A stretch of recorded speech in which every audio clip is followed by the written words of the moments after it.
Igbo, there is no Ibibio, there is no Anang, there is no Efik, Irobo Ijo, there is no Ijebu Egba, there is no Nope, there is no TV, Berom, Jukon. There is nothing like that on their menu, on their table. You are the menu, and everybody is holding the knife. So you should listen to them. Should.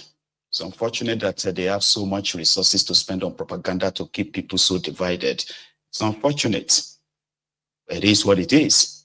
So those who have the opportunity of knowing better, listening to alternative opinions, when it comes to the characters who make decisions that affect your lives, the lives of your children, the lives of your loved ones, you should listen. So Tinubu is there. He has all the power. He has all the clouds. And in fact, in that year 2027 charade, him being crushed will be blamed on him. Do you get what I mean? You know, Nigeria is a funny place, right? Everybody will publicly tell you that they don't like corruption. Do you understand? But in the long run, if you go into politics and say, I have never stolen a kobo, about almost 99% of them won't believe you.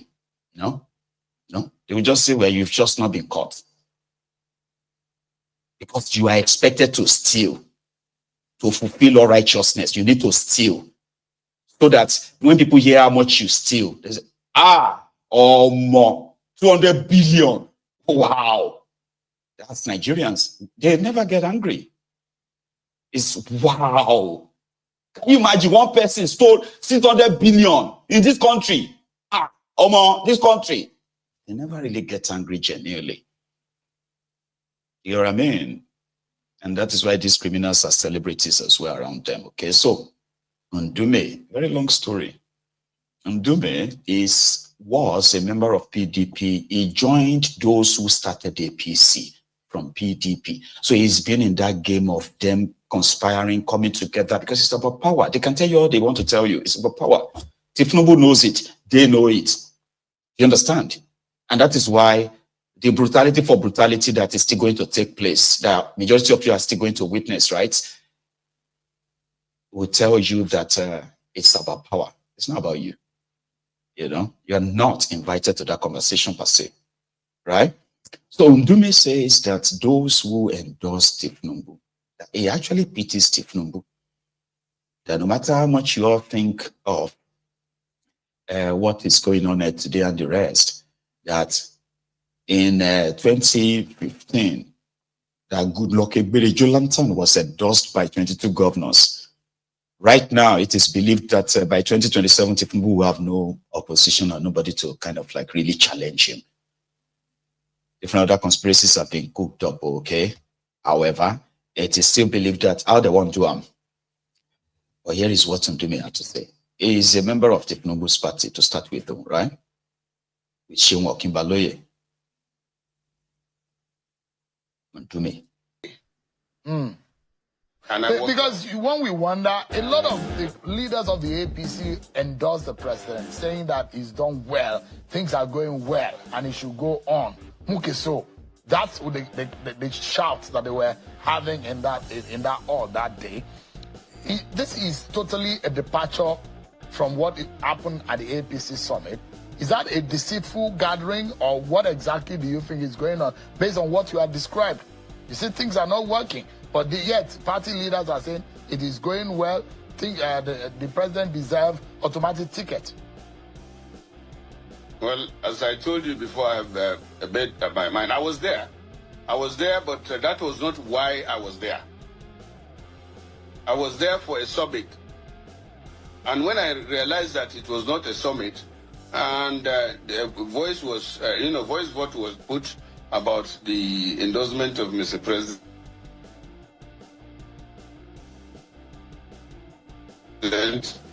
I just left. And that does not mean I'm not an APC member. The majority had its way, and maybe I'm even more. Few of us, felt that was not right. But you look at it again. As a senator, I was not. You look at it within the party. There were endorsements for the president. Outside of the party, there are defections into the party. So the party is saying, even for the performance of President Bola Tinubu and the APC, new entrants will not be coming into the party. No, I don't think that is it. I don't think so. It happened before, not once, not twice. It happened during Jonathan. It happened when again? You know, that does not react. You see, what I see there is that politicians are decamping, but the people who are the voters are not decamping. So what is happening politically is not in tandem with what is on the ground, what the Nigerian people can feel. Thank you, that's it. Is the president aware that this is a political gimmick or this is a political deceit that is going on the way you have described on the ground?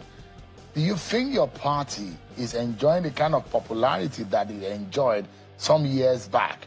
That I feel as the kind of way Nigerians feel right now, to the extent that maybe Nigerians have some very strong feelings as to the performance of your party.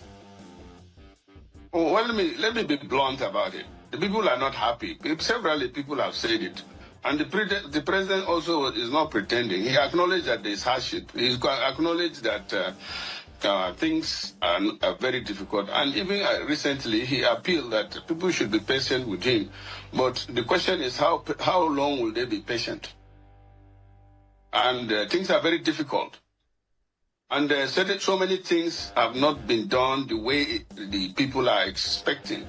And to be honest with you, if you go back to the electorate today, halfway, they are not happy. You can't lie about that. I see people lying. I see people telling president what he wants to hear, or maybe, and some of them even he doesn't want to hear them. But my position on the people around the president that are supposed to help him are deceiving him or are damaging his image, are doing more harm than good. Let me say that, because the president cannot go out the streets like myself and know how the people feel, or even outside the villa, they will drive him in a tinted glass that he doesn't even see what is going on. But so it is the people like us that represent the public that you listen to, and then you also get your intelligence from the people on ground. But definitely, except maybe for yourself, things are bad, very bad in the country. Some of them may be because of the bad policies. Some of them may be because of the global situation that we all know. But Nigerians are people that once they know the situation, they are realistic people. But the people that the president has for now are unrealistic people. I said it before, I'm not changing my position yet until they change or president does something. Last time he did a bit of it by changing some of them, but I'm still believing that the government is more or less dominated by kleptocrats and even kakistocrats. That English seems to be unfamiliar a bit to me. Can you explain what you meant by that? Who are these people? Between you and God, Sheung, you are a Nigerian too. Unless maybe which you are describing it. Perhaps these people are not allowing the president to function optimally the way Nigerians hope for. Who are these? Do they have names? What are their titles? You mean their titles? And their names? I know them, and I'm not going to mention them. You too, you know them. And you are supposed to be the one that should mention them because that's your work. He who alleges, Senator, you are the one who is saying that there are kleptocrats in the government. No. And would like to know. No assumptions here. Let me tell you, if you had experts or the right people in the government, things would have been done right. Things are not being done right now. Government, I still believe that the president did not take power in order to make Nigerians suffer. No. He took power so that he would do something, but he cannot do it alone, and he has to get people. I hear one of my colleagues last time, said the same thing, that the president needs to sack some of his ministers and some of his aides and all that, so that he will bring in better people or experts to help him run the economy. But you are 2 years down. The renewed hope is becoming, people are doubting whether this thing is going to work. Because 2 years in it, the Nigerians cannot see any hope. So, things are not working from your own point of view. Are there areas Is it you working? think that... Wait, Shehu. Is it working from your own end? Are you not in Abuja? I'm asking a question. Things are getting better for Nigeria. Things are getting better. For Asiwaju is on the throne. Things are getting better. Things are getting better. Things are getting better. Mr. President, things are getting better. Hey, I said, things are getting better for Nigeria. For Nigeria is on the way. Progressive government. Things are getting better. Asiwaju, congratulations. Nuisance leleyi. Nuisance leleyi. So that was Ali Ndume. And Ndume is pretty much like an open critic of Tinubu. So many people have questioned his integrity, like his sincerity in criticizing Tinubu. But in fairness to him, he did the same under Buhari. Okay, he did the same. But Tinubu and his gang believes that the likes of Ndume and others, they are just playing bad opposition because Tinubu has done so well, you know, and that is why a lot of supposed opposition big figures have been crossing over to join Tinubu in APC. But if you come to think of it, you can't really throw everything Ndume said away, because there's something I tend to understand or come to understand about how Nigeria rigged system actually work. All right. And I'm talking about, okay, using the word rig now, rigging. What they usually do with their rigging, in my own understanding, is that when it comes to northern part of Nigeria and southern part of Nigeria, right? It depends on where this guy in charge, I'm using an incumbent now, right? Where this guy is from. Is he from the south or is he from the north? So if he is from the south, he is expected to load and rig every unit. And because it's from the south, there will be no expected like riot or breakdown of this or that, right? If he's from the north, when this INEC is to conduct the rigging, they call it scientific rigging, so poor, but they call it scientific rigging. So they will load it from northern part of Nigeria. Even if you did anything in the south and all of that, it will be cancelled. That is why some of them will brag and say one local government area in Kaduna State will cancel the entire voters in Abia State. Because statistically, it is impossible. However, to them, it is far possible. You have never, you don't understand. There are millions of voters in this and that place. But guess what? If you go into their voters register, 70% of the names in that place is fake, like fraud, fake. Take that to the bank. All right? So this is how they run it. In 2023, what Yakubu did was that in the southern part where you had the PDP before the emergence of obedience, so they initially wanted to do a natural selection, which means it would have been like Atiku and Obi, they have both cancelled one another. While Tinubu, you get, still have his maintain his own supporters or whatever voters. But the obedient wave surprised everybody. It destabilized, it's kind of like a defeated all evidence, sort of like, possibility, defeated all prediction, all expectations and everything. It was like, oh, Jago scale down. And that was where the confusion started. That was why till today, Tinubu is an illegitimate president. And he knows it. Because they had to hurriedly, haphazardly, unprepared, begin to load numbers here and there. And all the numbers were not matching. But in northern part of Nigeria, right, they still managed to squeeze some of those fraudulent numbers for him, like what they did in Kaduna and the rest, right?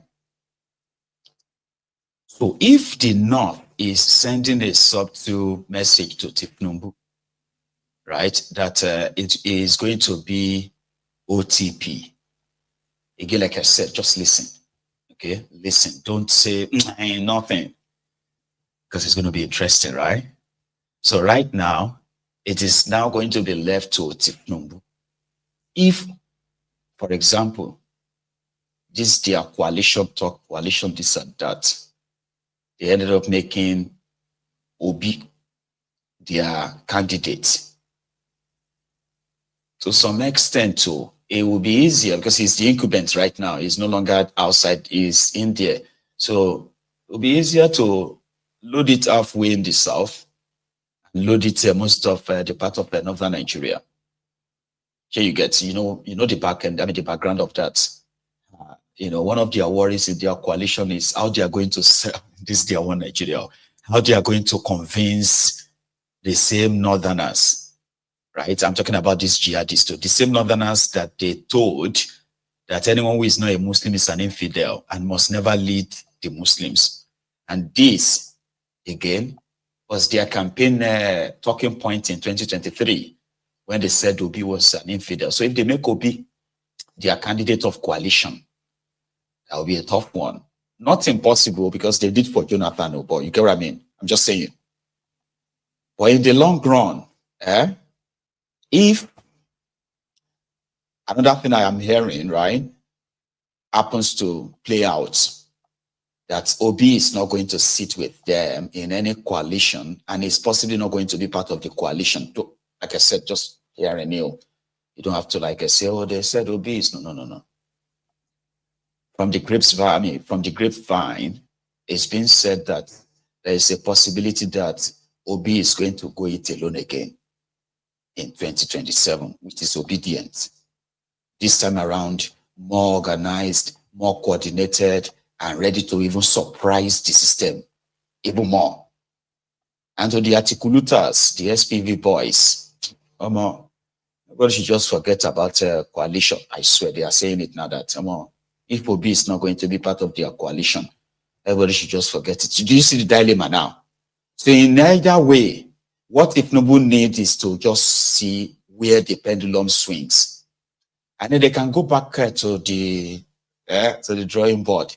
The obedient can surprise them with your surprise vote anymore. Don't bank on that.